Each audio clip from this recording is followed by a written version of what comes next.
Assalamualaikum warahmatullahi wabarakatuh. Sebelumnya, perkenalkan nama saya Siti Sawal Pusparani, biasa dipanggil Rani, dengan NRP 501-725-1011. Di sini saya akan mempresentasikan materi geologi fisik untuk chapter 18 tentang gurun dan aktivitas angin.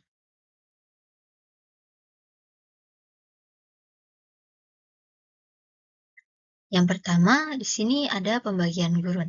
Nah, sebelumnya, apa sih gurun itu? Nah, gurun adalah wilayah dengan curah hujan yang rendah, di mana sebuah wilayah itu biasanya diklasifikasikan sebagai gurun jika wilayah tersebut memiliki iklim yang kering atau gersang, dengan curah hujan kurang dari 25 cm per tahun. Nah, biosfer gurun itu mencerminkan kekeringan udara dan jarangnya curah hujan. Nah, sedikit tanaman yang dapat bertahan dalam curah hujan rendah, sehingga sebagian besar gurun itu terlihat gersang, karena tidak banyak tanaman atau vegetasi yang bisa hidup di iklim yang curah hujannya itu rendah. Namun, masih terdapat beberapa vegetasi di wilayah gurun. Beberapa jenis tumbuhan khusus, bagaimanapun itu dapat tumbuh dengan baik di iklim gurun meskipun eh, gurun ini merupakan wilayah yang kering. Nah, tumbuhan-tumbuhan ini itu umumnya itu memiliki eh, spesialisasi atau kelebihan-kelebihan yang khusus.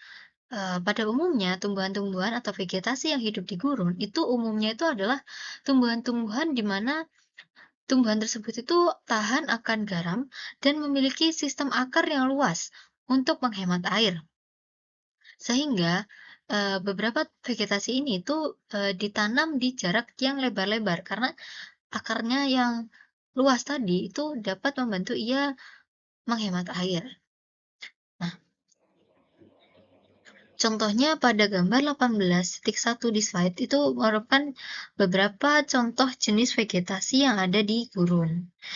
Bisa dilihat pada gambar tersebut, tanaman atau vegetasi-vegetasinya itu berjarak agak jarak yang lebar karena di dalam permukaan tanahnya ia tuh memiliki akar yang luas untuk dapat menghemat air.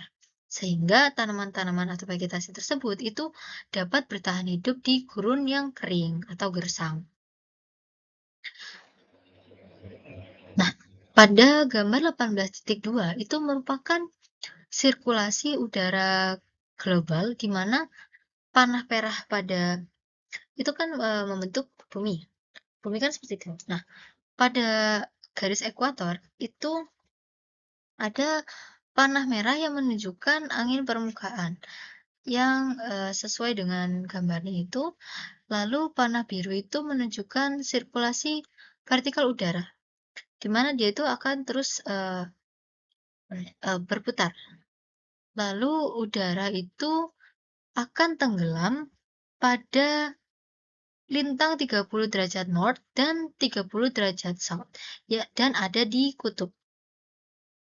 Nah, pada gambar 18.3, distribusi gurun nonpolar di dunia yang merupakan sebagian besar gurun itu terletak di dua zona dekat 30 derajat lintang utara dan 30 derajat lintang selatan. Jadi, pada gambar ini tuh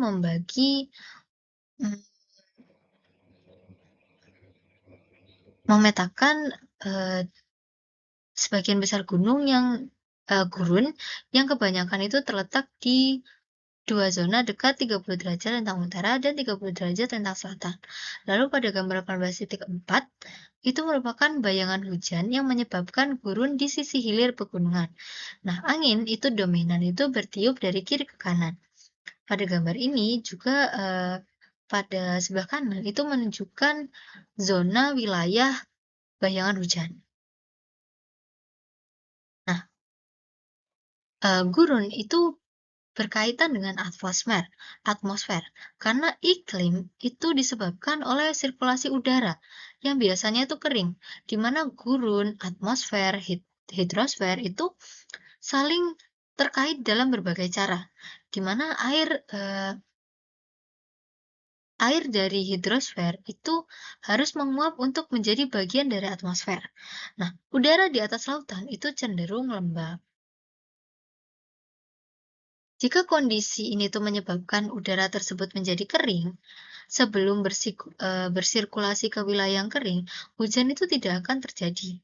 Nah, lokasi sebagian besar gurun itu terkait dengan aliran udara yang turun, di mana pola sirkulasi udara global itu ditampilkan pada gambar 18.2 yang saya jelaskan tadi, di mana khatulistiwa itu em, garis khatulistiwa itu akan menerima panas matahari secara lebih langsung dibandingkan bagian lain bumi. Nah, udara itu memanas dan naik di garis khatulistiwa, lalu bergerak ke utara dan selatan untuk turun di sekitar lintang 30 derajat utara dan 30 derajat selatan. Nah, gurun-gurun itu terkenal di dunia terletak dalam sabuk selebar 10 sampai 15 derajat yang berpusat pada lintang 30 derajat utara dan 30 derajat selatan, seperti yang saya jelaskan di gambar 18.3 tadi. Nah, udara yang turun melalui atmosfer itu terkompresi oleh berat udara di atasnya. Saat udara terkompresi, suhunya itu akan meningkat. Nah, setelah suhunya meningkat, udara itu dapat menampung lebih banyak uap air. Nah, penguapan air dari permukaan tanah ke udara hangat dan kering itu begitu besar di bawah sabuk udara yang turun, sehingga kelembapan itu jarang kembali ke bumi dalam bentuk hujan.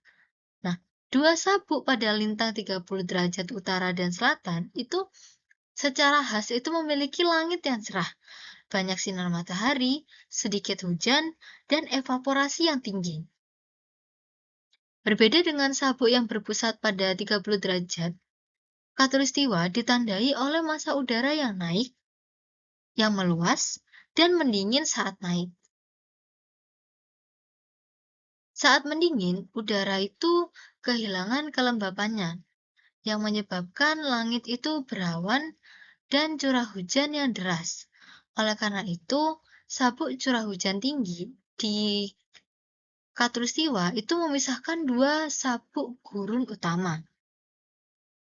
Namun, tidak semua gurun itu terletak dekat dengan sabuk lintang 30 derajat. Interaksi dengan geosfer itu juga membantu mengontrol lokasi gurun. Nah, beberapa gurun di dunia itu merupakan hasil dari bayangan hujan. Seperti yang saya jelaskan di gambar 18.4.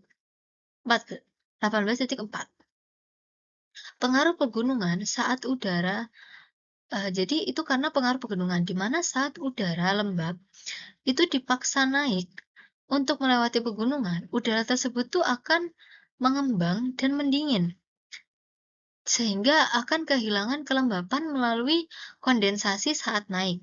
Nah, udara kering yang turun di sisi lain pegunungan itu akan mengembang dan menghangat, yang membawa evaporasi yang lebih tinggi dengan sedikit atau tanpa hujan di sisi hilir pegunungan. Nah, wilayah kering di sisi hilir pegunungan ini disebut sebagai zona bayangan hujan seperti yang saya jelaskan di gambar 18.4 tadi yang ada di kanan itu, di region of rain shadow.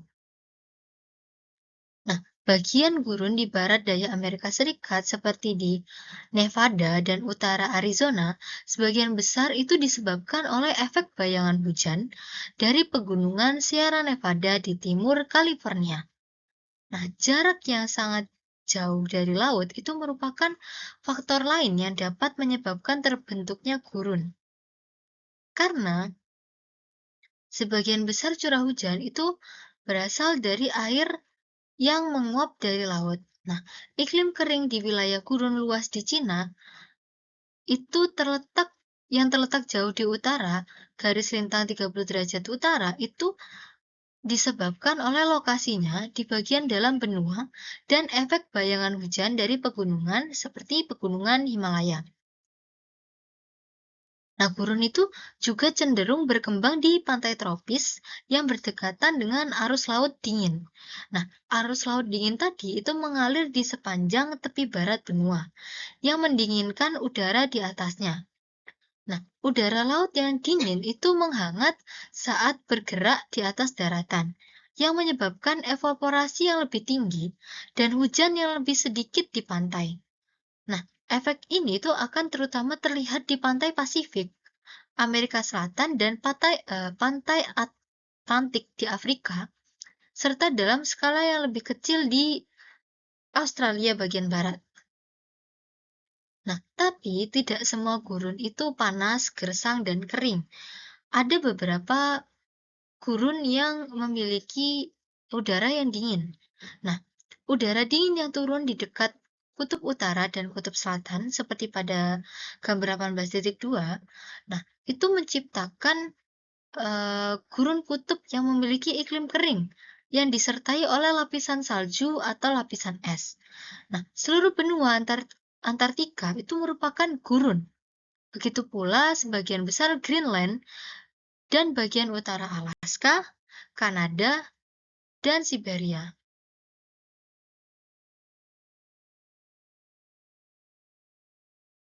Nah, berikutnya adalah beberapa karakteristik gurun. Karena curah hujan yang rendah, gurun itu memiliki sistem drainase dan topografi yang berbeda dari daerah yang beriklim lembab, contohnya di Indonesia. Nah, sungai di gurun itu biasanya mengalir secara intermittent, di mana air mengalir di permukaan setelah badai, tetapi selama sebagian besar tahun dasar sungai itu kering. Akibatnya, sebagian besar gurun itu tidak memiliki sungai yang mengalir terus-menerus. Contohnya Sungai Colorado di barat daya Amerika Serikat dan Sungai Nil di Mesir yang merupakan pengecualian yang menonjol, di mana keduanya itu disuplai oleh curah hujan yang tinggi di pegunungan jauh. Aliran air yang besar cukup untuk mempertahankan aliran sungai di wilayah kering dan evaporasi yang tinggi. Nah, banyak wilayah gurun itu memiliki sistem drainase yang internal, di mana aliran sungai itu mengalir menuju cekungan yang terkurung daratan daripada menuju laut. Permukaan cekungan yang terkurung itu berfungsi sebagai tingkat dasar lokal, karena setiap cekungan umumnya itu terisi hingga tingkat yang berbeda dari cekungan lainnya. Nah, erosi gurun itu dapat dikendalikan oleh banyak tingkat dasar lokal yang berbeda. Saat cekungan terisi dengan sedimen, peningkatan permukaan yang menyebabkan peningkatan tingkat dasar, di mana suatu situasi yang jarang terjadi di daerah lembab atau basah. Pada gambar 18.5, mobil van ini hanyut dalam banjir bandang yang terjadi di Taman Nasional Death Valley pada 15 Agustus 2004 setelah hujan lebat yang menyebabkan curah hujan 0,33 inci dalam 20 menit. Pada kejadian ini, ada 2 orang tewas dalam banjir bandang tersebut dan badai menyebabkan kerusakan pada jalan, saluran air, dan saluran pembuangan nasional serta penutup Taman Nasional selama lebih dari seminggu. Nah, hujan yang terjadi di gurun itu biasanya berasal dari badai petir yang dahsyat, dengan volume hujan yang besar turun dalam waktu yang sangat singkat, di mana badai petir di gurun itu dapat menurunkan lebih dari 13 cm hujan dalam 1 jam, di mana jumlah hujan yang begitu besar tidak dapat meresap dengan mudah ke dalam tanah yang keras yang terpanggang matahari, sehingga air itu mengalir dengan cepat di permukaan tanah, terutama di daerah yang minim vegetasi. Nah, aliran air yang tinggi ini dapat menyebabkan banjir lokal yang mendadak dengan debit tinggi dan durasi singkat yang disebut dengan banjir bandang. Nah, banjir bandang itu lebih umum terjadi di daerah yang kering daripada di daerah yang lembab. Karena tanah di daerah yang kering itu tidak mudah meresap air dan menyebabkan air itu mengalir dengan cepat di atas permukaan tanah. Nah, banjir bandang itu dapat mengubah aliran sungai yang biasanya kering itu menjadi arus deras dalam waktu singkat setelah badai petir. Seperti pada gambar 18.5 kejadian di Death Valley National Park. Nah, karena partikel tanah ini tidak ditahan oleh akar tanaman, banjir sesekali ini tuh dapat mengikis permukaan tanah di daerah gurun secara efektif. Nah, akibatnya sungai di gurun tuh biasanya sangat kaya akan sedimen. Banjir bandang itu dapat dengan mudah mengikis sedimen yang cukup untuk menjadi aliran lumpur. Nah, saluran sungai di gurun itu memiliki penampilan yang khas karena daya erosi yang besar dari banjir bandang dan sifat aliran sungai yang tidak teratur. Sebagian besar saluran sungai itu biasanya kering dan tertutup pasir dan kerikil yang hanya dipindahkan selama banjir bandang yang jarang terjadi. Nah, pengikisan cepat oleh air banjir yang mengandung sedimen itu cenderung menghasilkan lembah sempit dengan dinding vertikal dan lantai dasar yang dipenuhi kerikil. Saluran semacam ini itu sering disebut sebagai arroyos atau lembah kering. Nah, pendatang baru di gurun seringkali mengalami masalah serius di lembah gurun saat cuaca hujan. Pada gambar 18.6 merupakan gambar topografi Badlands atau punggung tajam dan saluran berbentuk V yang tererosi pada batuan lempung di daerah kering dengan tanaman yang jarang di Taman Nasional Badlands, South Dakota. Nah, bentuk-bentuk dan hujan deras turun di pegunungan beberapa mil hulu dari lokasi. Nah, meskipun hujan belum turun, kita dapat terbangun beberapa menit kemudian oleh suara gemuruh yang jauh. Nah, suara gemuruh itu semakin keras hingga dinding air setinggi 3 meter melintasi tikungan di lembah yang akan langsung menuju ke arah kita dengan kecepatan kuda yang berlari kencang. Nah, batu besar, semak, dan batang pohon terbawa dalam banjir bandang yang mengamuk ini. Nah, dinding ngarai yang terlalu curam untuk didaki. Beberapa pendaki itu tewas pada musim panas 1997 ketika dinding air serupa itu menerjang ngarai di samping Taman Nasional Grand Canyon, Arizona. Pada Agustus 2004, dua orang tewas. Nah, ketika kendaraan mereka terbawa banjir bandang yang menghancurkan sebagian besar di jalan di taman tersebut, itu lembah gurun jika ada tanda-tanda hujan. Tidur di lembah semacam itu sangat berbahaya. Nah, ketahanan beberapa batuan terhadap pelapukan dan erosi sebagian dipengaruhi oleh iklim. Di iklim lembab atau basah, batu kapur itu mudah terlarut, yang membentuk dataran rendah di permukaan bumi. Di iklim gurun, kekurangan air itu membuat batu kapur itu menjadi tahan, sehingga ia itu membentuk bukit dan tebing di gurun sama seperti batu pasir dan konglomerat.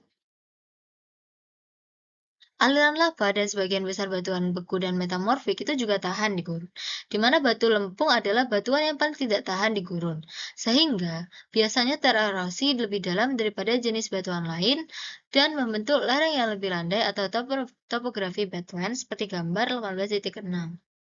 Meskipun celah-celah yang saling bersilangan itu membentuk blok-blok batu yang bersudut tajam di semua iklim, topografi gurun secara khas itu terlihat lebih bersudut tajam daripada bukit-bukit dan lembah-lembah yang lembut di daerah lembab.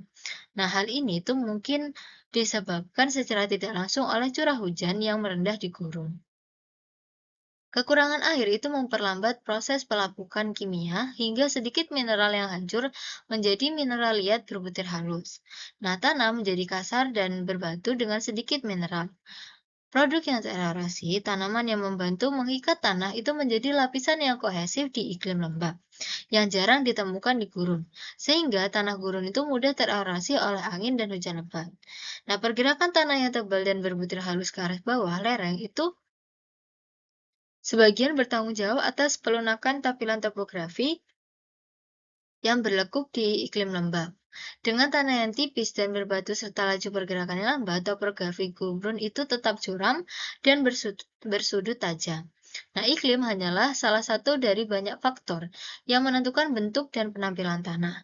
Struktur batuan adalah faktor lainnya. Sebagai contoh, pada bagian berikutnya, kita itu akan melihat dua wilayah struktural yang berbeda di gurun bagian barat daya Amerika Serikat.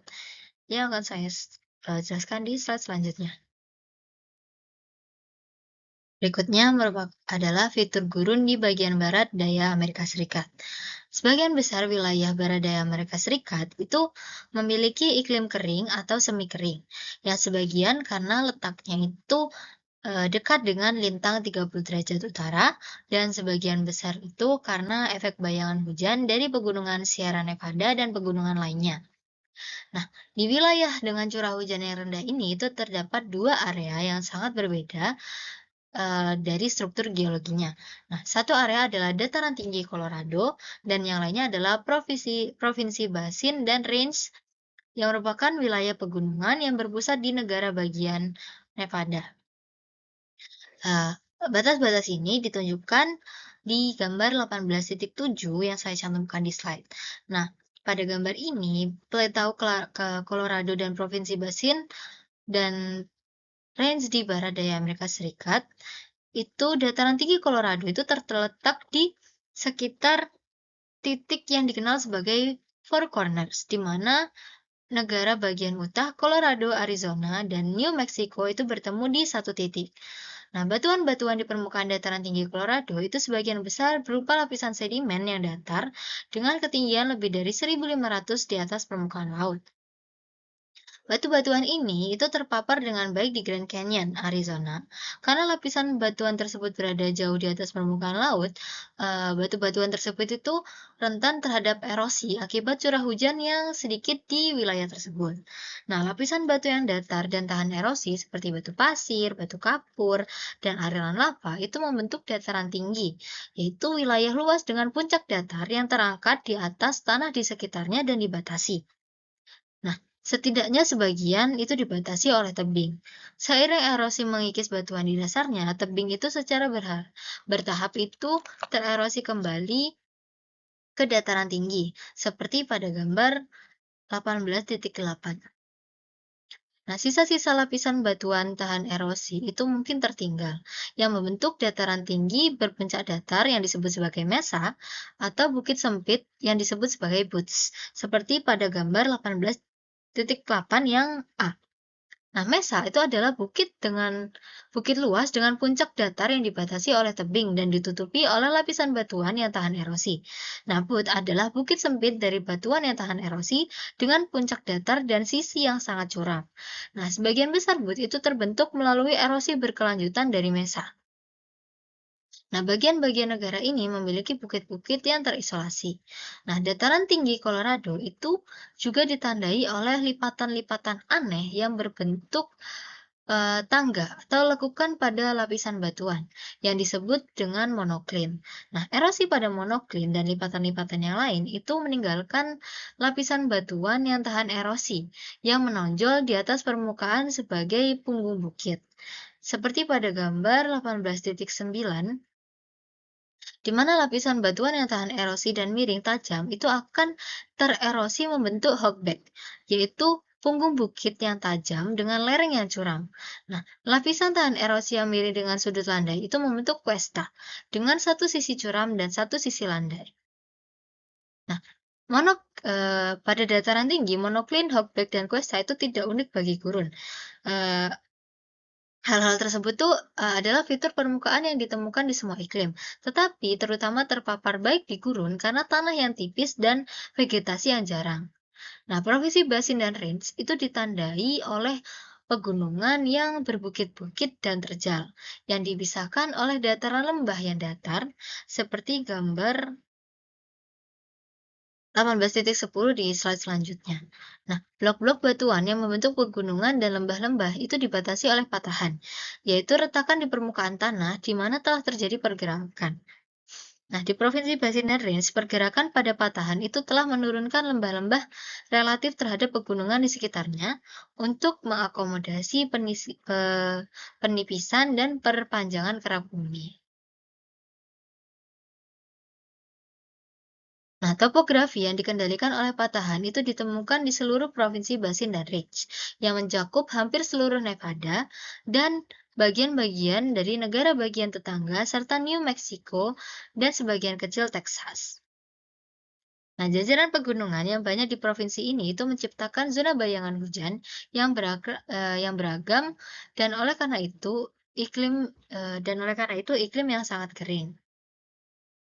Nah, hujan lebat dari badai petir itu sesekali di pegunungan menyebabkan erosi yang cepat pada lereng pegunungan yang curam dan endapan di dasar lembah di mana material batu dari pegunungan yang dibawa oleh banjir bandang dan aliran lumpur itu diendapkan di dasar pegunungan dalam bentuk van aluvial. Nah, van aluvial seperti yang dijelaskan pada bab sebelumnya itu terbentuk di tempat saluran sungai di mana tiba-tiba melebar saat mengalir dari lembah-lembah sempit ke lantai lembah yang terbuka, yang menyebabkan pegunungan itu mengalami penurunan kecepatan dan pengendapan sedimen yang cepat. Nah, pada umumnya gambar 18.8 itu merupakan bentuk lahan khas dataran tinggi Colorado, yang A adalah mesa dan bukit batu di lembah Monumen Arizona yang merupakan area batuan sedimen yang tererosi dan berlapis horizontal. Yang B merupakan penarikan erosi tebing di tepi dataran tinggi yang dapat meninggalkan mesa dan bukit batu sebagai sisa-sisa erosi dataran tinggi. Pada gambar 18.9 yang A itu merupakan lipatan monoklim berundak yang sering tererosi sehingga lapisan batuan yang tahan erosi itu membentuk hogbags dan cuestas. Di mana yang B itu monoklim di dekat Mexican Hat, Utah, batuan di bagian atas dan bawah horizontal, sedangkan batuan di tengah miring tajam dan menurun ke kanan. Nah, melanjutkan yang sebelumnya, di sini ada gambar 18.10, di mana topografi basin dan range di Death Valley, California, di kejauhan pegunungan Panamin yang dibatasi oleh patahan yang menjulang lebih dari 3 km atau 11.000 kaki di atas Death Valley. Nah, Van Alvian raksasa di kaki pegunungan itu menunjukkan pola aliran sungai yang bercabang-cabang, di mana sedimen berbutir halus dan endapan garam itu mendasari playa di latar depan. Nah, fan aluvial tersebut itu bersatu membentuk bajada. Nah, pada gambar 18.11 itu merupakan perkembangan bentuk lahan yang terkait dengan topografi basin dan ridge. Meskipun sebagian besar sedimen yang dibawa oleh aliran air itu terendapkan di van aluvial, sebagian sedimen liat halus itu mungkin terbawa dalam suspensi ke lantai lembah yang datar. Nah, jika tidak ada saluran pembuangan yang mengalirkan lembah, air aliran itu dapat terkumpul dan membentuk danau playa di lantai lembah. Nah, danau playa itu biasanya sangat dangkal dan sementara, yang hanya bertahan beberapa hari setelah hujan lebat. Setelah danau itu menguap, lapisan tipis lumpur halus itu mungkin tertinggal di dasar lembah, di mana lumpur mengalir di bawah sinar matahari itu membentuk playa atau permukaan yang sangat datar yang didasari oleh tanah liat keras yang retak, seperti gambar 18.12 dan 18.13. Nah, jika air hujan itu mengandung jumlah garam terlarut yang besar, atau jika air tanah yang merembes itu membawa garam ke permukaan, permukaan playa yang datar itu mungkin ditopang oleh lapisan garam kering berwarna putih cerah, alih-alih lumpur, seperti di Bonneville Salt Falls di Utah. Nah, penumpukan terus-menerus di dasar pegunungan itu dapat membentuk bajada, yaitu permukaan penumpukan yang luas dan landai yang terbentuk dari penggabungan van aluvial individu. Seperti gambar 18.10 dan 18.11. Nah, bajada jauh lebih luas daripada van aluvial tunggal dan dapat memiliki permukaan yang bergelombang lembut akibat penggabungan van berbentuk kerucut. Nah, erosi gunung itu dapat pada akhirnya itu membentuk pedimen. Nah, pedimen itu merupakan permukaan yang landai yang sering ditutupi oleh lapisan kerikil yang terpotong ke dalam batuan padat gunung, seperti gambar 18.11. Nah, pedimen itu berkembang ke arah hulu dari bajada seiring mundurnya front gunung. Nah, sulit untuk membedakan pedimen dari permukaan bajada di hilir, karena keduanya itu memiliki kemiringan dan penutup kerikil yang sama. Nah, pedimen bagaimanapun itu adalah permukaan erosi yang biasanya didukung oleh batuan padat. Sementara permukaan bajada adalah permukaan deposisi dan mungkin didukung oleh ratusan meter sedimen. Nah, perubahan lereng yang tiba-tiba menandai batas atas sedimen, di mana ia itu bertemu dengan lereng gunung yang curam. Nah, banyak ahli geologi yang mempelajari erosi gurun percaya bahwa saat lereng gunung yang curam ini tererosi, ia itu akan mundur ke arah hulu, yang mempertahankan sudut lereng yang relatif konstan. Nah, pada struktur batuan, bukan iklim, itu secara besar-besaran menentukan fakta bahwa dataran tinggi dan tebing ditemukan di dataran tinggi Colorado, sementara pegunungan, lembah luas, fen aluvial, dan padimen itu ditemukan di Provinsi Basin and Ridge. Nah, fitur-fitur seperti dataran tinggi, mesa, dan fen aluvial itu juga dapat ditemukan di iklim yang lembab, di mana struktur batuan itu mendukung pembentukannya. Di mana mereka itu tidak dikendalikan oleh iklim. Fitur-fitur seperti ngarai curam, danau playa, tanah tipis, dan vegetasi itu jarang. Bagaimanapun umumnya itu dikendalikan oleh iklim. Nah, pada gambar 18.2 itu merupakan bendungan aluvial di dasar ngarai pegunungan Death Valley, California. Nah, dataran garam putih di latar depan itu merupakan bagian dari danau playa. Nah, pada gambar 18.13 itu merupakan permukaan playa yang retak oleh lumpur.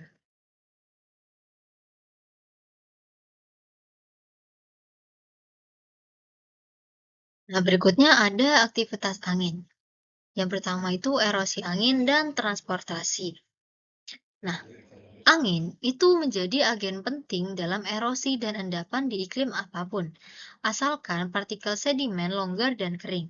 Nah, angin itu berbeda dengan air yang mengalir dalam dua hal penting, karena udara itu lebih ringan daripada air, di mana angin hanya dapat mengangkut sedimen halus pasir, lumpur, dan tanah liat. Namun, angin itu tidak terikat pada saluran seperti air mengalir, sehingga dapat memiliki dampak yang luas di area yang luas. Secara umum, semakin kencang angin bertiup, semakin banyak sedimen yang dapat dipindahkan, dan kecepatan angin itu ditentukan oleh perbedaan tekanan udara yang disebabkan oleh perbedaan suhu di udara. Nah, saat udara memanas dan mendingin, densitasnya itu berubah, dan perubahan densitas ini menciptakan perbedaan tekanan udara yang menyebabkan angin.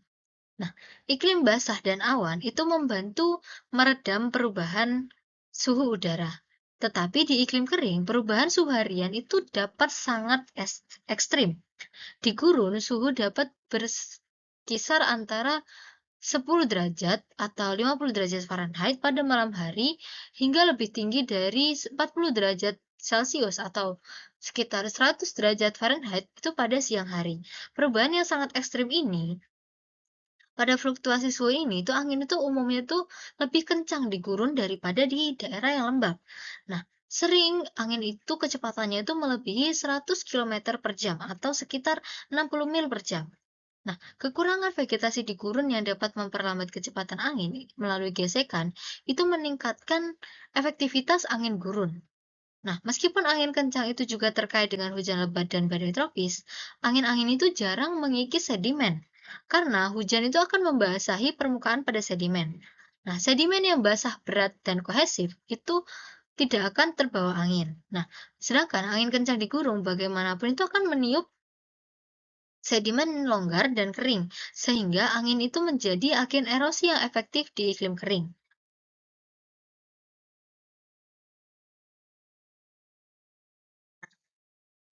Erosi angin dan transportasi. Badai debu tebal dan menyengat adalah salah satu contoh dari aksi angin. Seperti pada gambar 18.14, di mana dinding debu mendekati sebuah kota di Kansas pada Oktober 1935. Nah, karena intensitas dan durasi badai pada tahun 1930-an, bagian dari Great Plains dikenal sebagai Dust Bowl. Nah, kondisi Dust Bowl pada tahun 1930-an di negara-negara prairie pertanian itu berlangsung selama bertahun-tahun akibat kekeringan dan praktik konservasi tanah yang buruk. Nah, tanah liat dan lumpur yang longgar itu mudah terangkat dari tanah yang kering dan gersang, seperti di ladang yang diolah. Nah, erosi angin itu menjadi lebih parah jika tanah itu terganggu oleh hewan ataupun kendaraan. Nah, lempung dan tanah liat itu dapat tetap tersuspended dalam udara yang bergejolak untuk waktu yang lama. Sehingga angin kencang itu dapat membawa awan debu ratusan meter ke atas dan ratusan kilometer secara horizontal.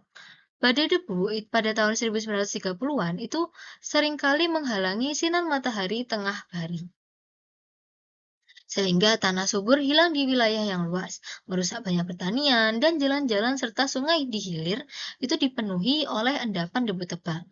Nah, sedimen yang terbawa angin itu kadang-kadang terangkat di darat dan dibawa ke laut, seperti pada gambar 18.15 yang merupakan gambar satelit badai debu dari Gurun Sahara yang berhembus ke barat laut dari pantai Afrika ke Samudra Atlantik pada 26 Februari tahun 2000. Nah, awan debu yang tebal ini itu berukuran sekitar sebesar Spanyol. Dan partikel debu dari badai ini itu terbawa hingga ke sisi barat, Samudra Atlantik.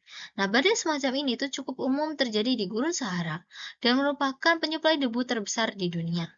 Nah, partikel dari Gurun Sahara di Afrika Utara itu telah dikumpulkan dari udara di atas pulau-pulau Karibia setelah dibawa melintasi Samudra Atlantik yang sebagian besar sedimen berbutir halus yang mengendap di dasar laut adalah sedimen daratan yang dibawa angin ke permukaan laut.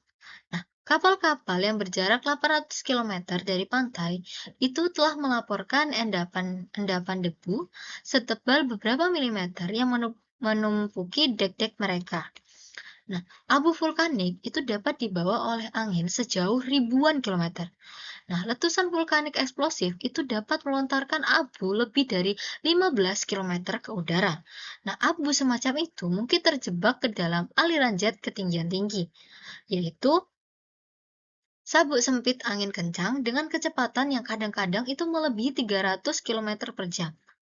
Nah, setelah letusan Gunung Musat Halan di barat Washington pada tahun 1980, lapisan abu yang terlihat itu menutupi sebagian wilayah Washington, Idaho, dan Montana di sebelah timur. Nah, di ketinggian tinggi, abu Sid Helens ini dapat terdeteksi terbang melintasi New York dan keluar ke Samudra Atlantik 50.000 meter, 5.000 kilometer dari gunung berapi. Namun, letusan Sid Helens tadi itu relatif kecil karena abu dari letusan Krakatoa pada 1883 di Indonesia itu mengelilingi bumi selama 2 tahun yang menyebabkan matahari itu terbenam dengan sangat spektakuler dan penurunan suhu yang sedikit namun terukur. Nah, karena abu itu memantulkan sinar matahari kembali ke angkasa, lalu ada juga letusan Tambora pada tahun 1815 juga di Indonesia yang mengeluarkan begitu banyak abu ke udara, sehingga terjadi badai salju di musim panas, kegagalan panen, dan kelaparan di New England dan Eropa Utara pada 1816. Yang disebut sebagai tahun tanpa musim panas. Nah, suhu yang lebih rendah dari 1 derajat Fahrenheit dan matahari itu terbenam yang cerah juga menandai letusan Pinatubo di Filipina pada tahun 1991. Karena butiran pasir yang lebih berat daripada lumpur dan tanah liat, pasir itu bergerak dekat permukaan tanah dengan pola lompatan yang disebut dengan saltation, seperti halnya beberapa sedimen di sungai. Nah, angin berkecepatan tinggi itu dapat menyebabkan badai pasir, awan pasir yang bergerak cepat dekat permukaan tanah. Nah, pasir berkecepatan tinggi dalam badai semacam itu dapat mengikis permukaan halus pada batu keras dan mengikis kaca depan dan cat mobil. Namun, karena berat butiran pasir itu jarang naik lebih dari 1 meter di atas permukaan tanah yang datar, bahkan dalam angin yang sangat kencang, oleh karena itu sebagian besar pengikisan pasir oleh angin itu terjadi di dekat permukaan tanah seperti pada gambar 18.16. Nah, tiang telepon di daerah yang terkena pasir yang ditiup angin itu seringkali mengalami pengikisan parah di dekat permukaan tanah. Nah, untuk mencegah pengikisan tersebut, penduduk gurun itu menempuk batu dan membungkus dasar tiang itu dengan lembaran logam. Nah, angin itu jarang menggerakkan partikel yang lebih besar dari butiran pasir. Namun, pasir yang diterbangkan angin dapat membentuk batu-batu kecil, kerikil, atau bongkahan batu menjadi ventifaks batu. Dengan permukaan yang datar yang tergerus angin seperti gambar 18.17. Nah, jika arah angin berubah atau batu tersebut diputar, lebih dari satu permukaan datar itu dapat terbentuk pada ventifak. Berikutnya ada aktivitas angin di erosi angin dan transportasi, ada yang disebut dengan deflasi. Nah, deflasi itu apa sih? Jadi, pengangkatan partikel tanah liat, lumpur, dan pasir dari permukaan tanah oleh angin itu disebut sebagai deflasi. Nah, jika sedimen di permukaan itu terdiri hanya dari partikel halus, erosi partikel-partikel ini oleh angin itu dapat menurunkan permukaan tanah secara signifikan. Nah, blowout adalah depresi di permukaan tanah yang disebabkan oleh erosi angin, seperti pada gambar 18.18 yang A, di mana sebuah pilar atau sisa erosi dari tanah yang pernah ada itu mungkin tertinggal di tengah blowout. Nah, blowout umum itu ditemukan di negara-negara Great Plains, yaitu pada gambar 18.18 yang B, di salah satunya itu di Wyoming yang berukuran sekitar 5 kali 15 km dengan kedalaman sedalam sekitar 45 meter. Nah, depresi Katara yang raksasa di barat laut Mesir itu memiliki panjang yang lebih dari 250 km dan lebih dari 100 meter di bawah permukaan laut yang dikaitkan dengan deflasi angin. Nah, deflasi itu dapat terus memperdalam blowout pada sedimen berbutir halus hingga mencapai sedimen basah dan kohesif di permukaan air tanah. Nah, pada gambar 18.18 yang A, itu merupakan deflasi akibat erosi angin yang dapat membentuk lubang erosi atau blowout pada sedimen longgar dan kering. Nah, deflasi itu berhenti pada tingkat air tanah. Sebuah pilar atau sisa erosi itu dapat ditemukan di tengah lubang erosi. Nah, pada 18.18 yang B, itu merupakan lubang erosi besar di dekat Harrison, Nebraska, di mana puncak pilar itu merupakan tingkat tanah asli sebelum erosi angin itu menurunkan permukaan tanah lebih dari 3 meter. Nah, pilar tersebut adalah sisa erosi di tengah lubang erosi.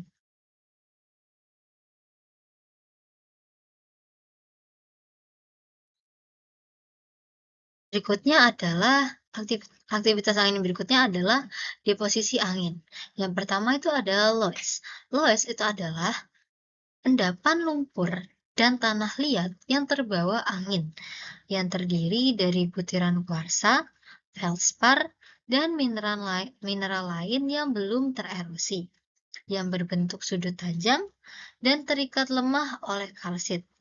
Nah, loess itu memiliki porositas yang tinggi. Biasanya itu sekitar 60%. Nah, endapan loess itu dapat menutupi bukit dan lembah di hilir sumber sedimen halus, seperti gurun atau wilayah endapan geyser. Nah, Cina itu memiliki endapan loess yang luas, dengan ketebalan lebih dari 100 meter di beberapa tempat. Angin dari gurun Gobi membawa sedimen halus dan lempung yang membentuk endapan ini. Nah, loess itu mudah digali dan memiliki kemampuan unik untuk berdiri sebagai tebing vertikal tanpa longsor seperti gambar 18.19, yang mungkin itu karena ikatan pengikatnya atau mungkin karena butiran sedimen halus dan bersudut saling mengunci satu sama lain. Nah, selama berabad-abad, orang Cina itu menggali rumah-rumah berbentuk gua di tebing Loess. Namun, ketika gempa bumi besar itu mengguncang Cina pada 1920, banyak tebing ini runtuh yang menimpa hidup-hidup eh, menimbun sekitar 100.000 orang.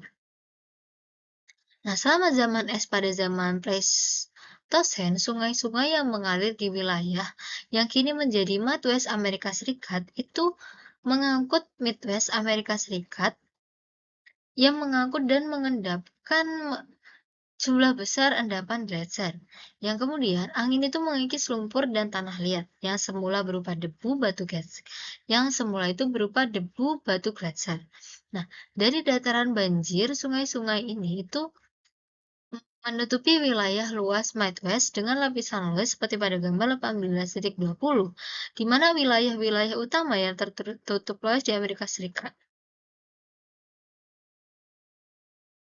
Nah, tanah yang terbentuk dari loess itu biasanya subur dan produktif.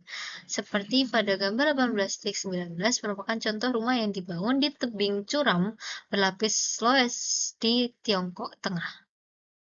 Nah, lahan pertanian di sebagian besar Midwest dan di kawasan Palois di timur Washington itu ditanam di tanah yang subur ini. Nah, erosi angin pada bukit-bukit yang ditanami dan tertutup luas di kawasan Palauisa merupakan masalah yang serius yang telah mengikis tanah subur dari puncak bukit secara lokal.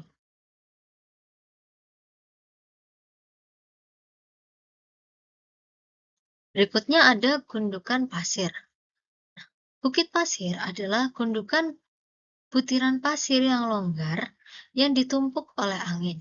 Nah, bukit pasir itu paling mungkin terbentuk di daerah dengan angin kencang yang umumnya itu bertiup ke arah yang sama.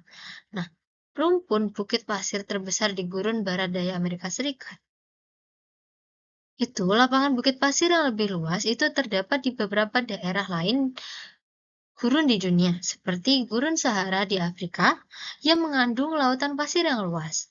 Nah, bukit pasir itu juga sering ditemukan di dataran di belakang pantai, di mana pasir itu diterbangkan ke daratan.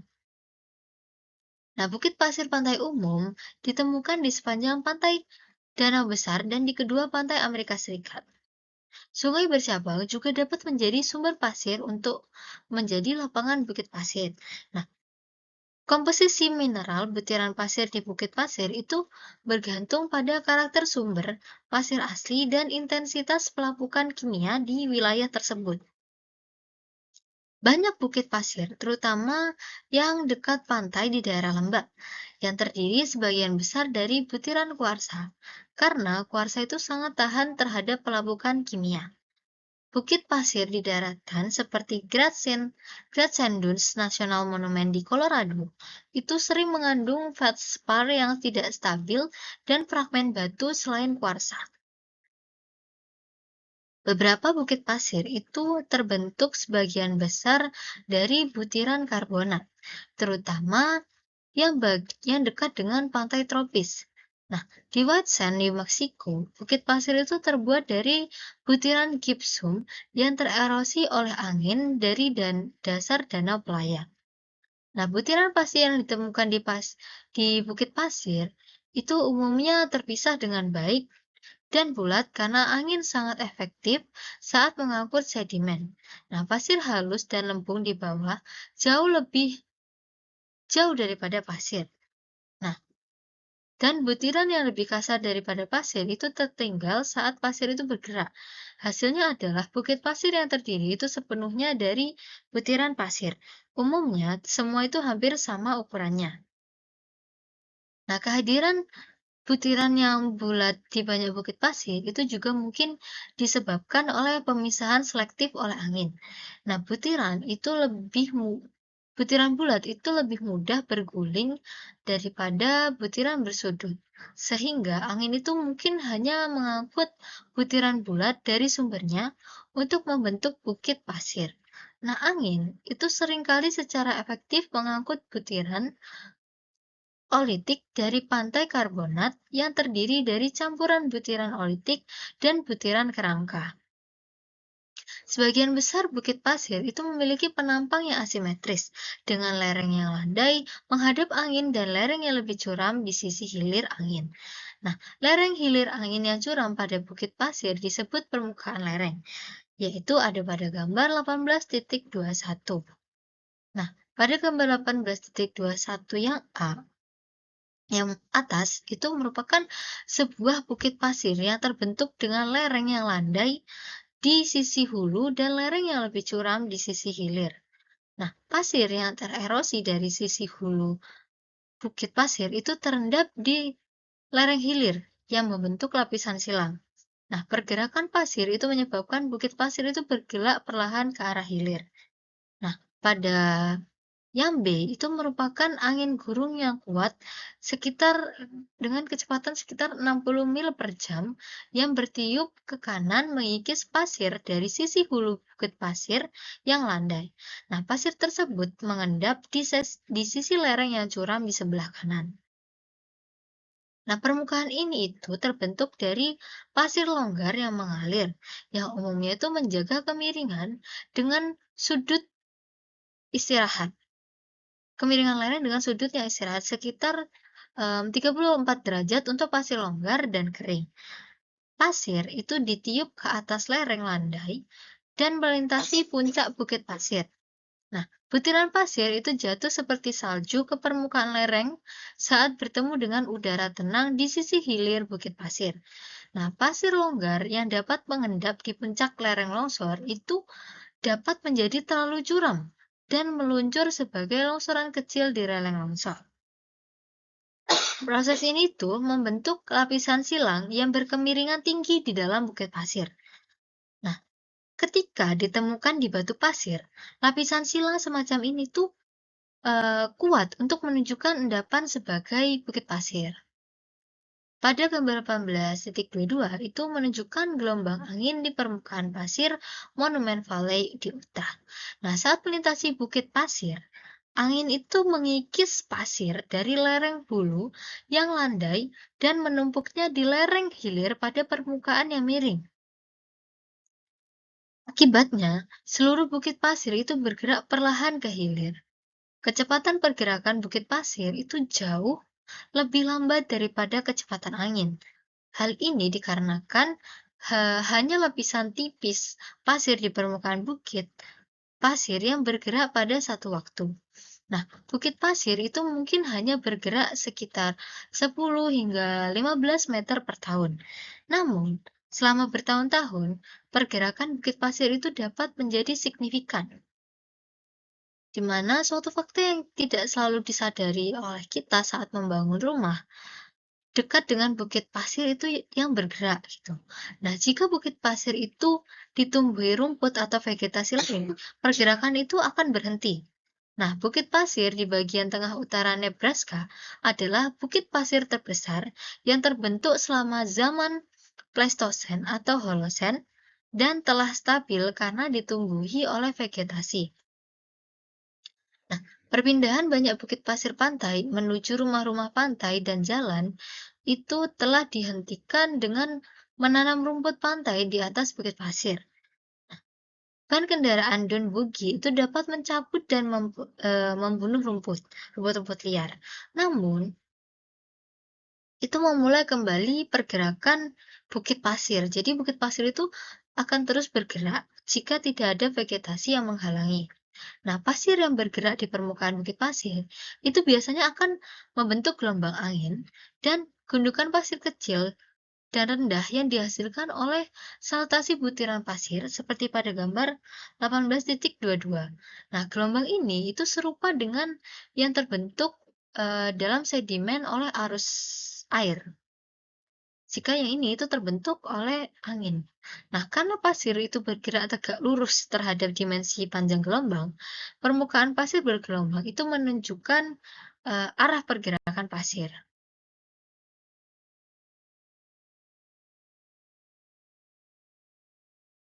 Oke, yang terakhir ada jenis-jenis bukit pasir, seperti yang ditunjukkan pada gambar 18.23 18.23, bukit pasir itu cenderung mengembangkan bentuk-bentuk karakteristik tertentu yang bergantung pada yang pertama adalah kecepatan dan arah angin, yaitu apakah kecepatan dan arah angin itu konstan atau berubah-ubah.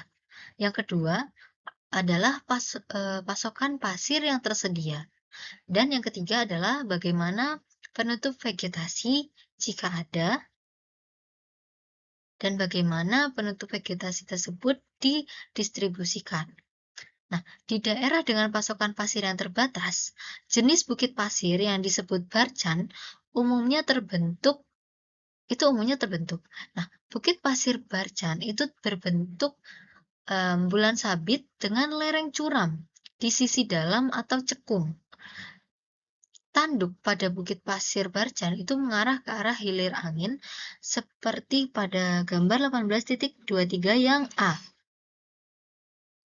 Lalu bukit pasir barchan itu biasanya terpisah satu sama lain dan bergerak melintasi permukaan gersang seperti pada gambar 18.24.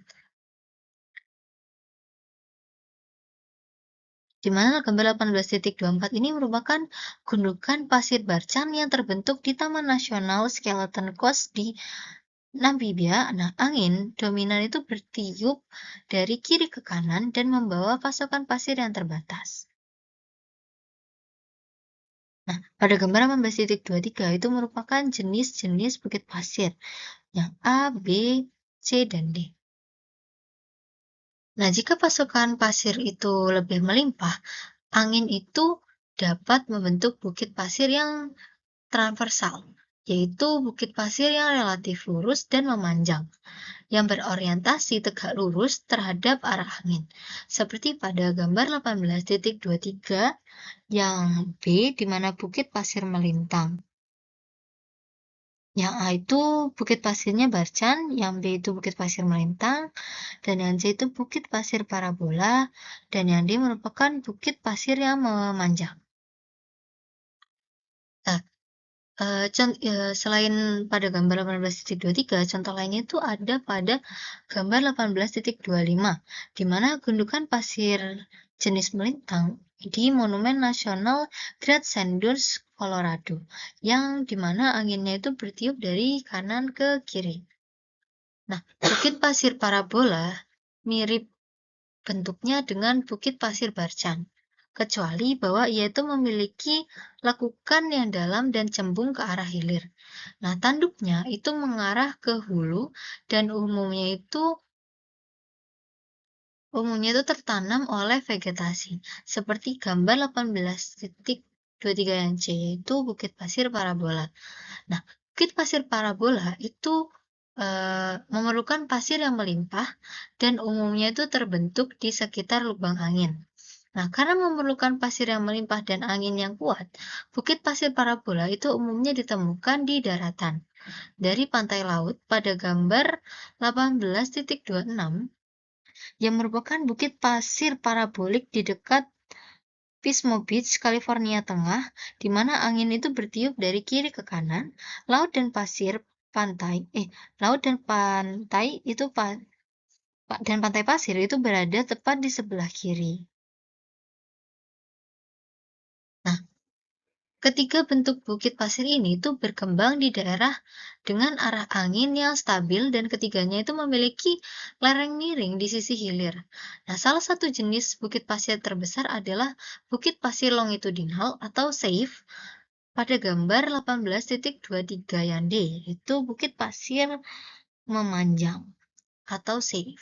Nah, merupakan punggungan pasir simetris yang terbentuk sejajar dengan arah angin dominan. Nah, bukit pasir longitudinal ini itu terbentuk dalam punggungan panjang dan sejajar yang sangat lurus dan teratur jaraknya. Nah, mereka itu biasanya dipisahkan oleh tanah tandus atau permukaan gurun yang keras. Nah, bukit pasir longitudinal itu ada di Gurun Sahara pada gambar 18.27 di Alfazayir. Nah, dapat mencapai ketinggian sampai 200 meter dengan panjang lebih dari 120 kilometer. Nah, berbagai hipotesis itu telah diajukan untuk menjelaskan pembentukan bukit pasir longitudinal. Namun, tidak ada yang dapat menjelaskan ukuran spektakuler dan jarak teraturnya secara memadai. Di mana sepertinya angin silang itu berperan penting dalam menumpuk pasir yang menambah ketinggian bukit pasir longitudinal. Sedangkan arah angin dominan yang lebih konstan itu mendistribusikan kembali pasir sepanjang panjang bukit pasir. Nah, eksperimen bom asap untuk menganalisis aliran udara itu menunjukkan bahwa angin itu berputar turun melalui lembah di antara bukit pasir longitudinal dan mungkin mengontrol keteraturan jarak antar bukit pasir. Nah, tidak semua bukit pasir itu dapat diklasifikasikan berdasarkan bentuk yang mudah dikenali. Karena banyak di antaranya itu bukit pasir ini tuh memiliki bentuk yang cukup tidak teratur.